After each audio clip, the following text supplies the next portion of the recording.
पदवीधर निवडणुकीत शिवसेना उद्धव बाळासाहेब ठाकरे पक्षाच्या वतीने करण्यात आलेल्या शिवसेनेच्या विधानसभेच्या 100 जागांवर दावा आहे। विधानसभेच्या जागा वाटपावरून महायुतीत रस्सीखेच सुरू आहे। राष्ट्रवादी पाठोपाठ शिवसेनेच्या दाव्यानं भाजपची अडचण झाली। विधानसभेच्या जागा वाटपावरून महायुतीत रणकंदनाचे संकेत आता पाहायला मिळतात। त्यामुळे शिवसेनेचा विधानसभेच्या 100 जागांवर दावा आहे। विधानसभेच्या जागा वाटपावरून महायुतीमध्ये आता रस्सीखेच सुरू आहे। तर राष्ट्रवादी पाठोपाठ शिवसेनेच्या दाव्यानंही भाजपची अडचण झालेली आहे।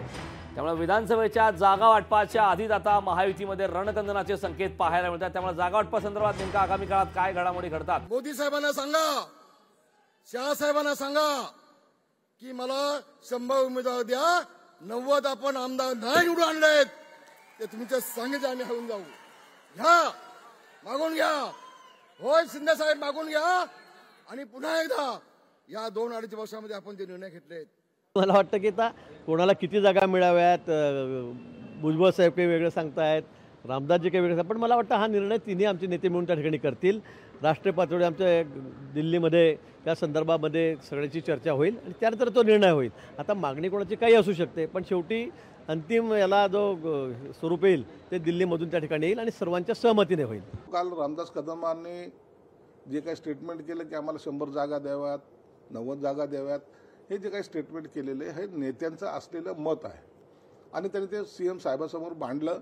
परंतु त्याचा सर्वांचा विचार आज रामदास कदमांनी मांडलं, यापूर्वी राष्ट्रवादीच्या काही नेत्यांनी मांडलं होतं, परंतु या सर्व गोष्टीचा विचार हे शिवसेनेचे नेते एकनाथ शिंदे साहेब असतील, भाजपचे नेते देवेंद्र फडणवीस असतील, राष्ट्रवादीचे अजितदादा असतील, हे बसून त्यावर निर्णय घेणार आहे। हा त्यांच्या नेत्यांचा बैठकीमध्ये जो काही अंतिम निर्णय होईल तो सर्वांना मान्य करावा लागेल। म्हणून मागणी किती जरी केली तरी जागा किती वाटपामध्ये कुणाच्या शेअरिंग याच्यात येतात हे तिन्ही नेते ठरवतील। लोकशाही मराठी ऐका, पहा, जागरूक रहा।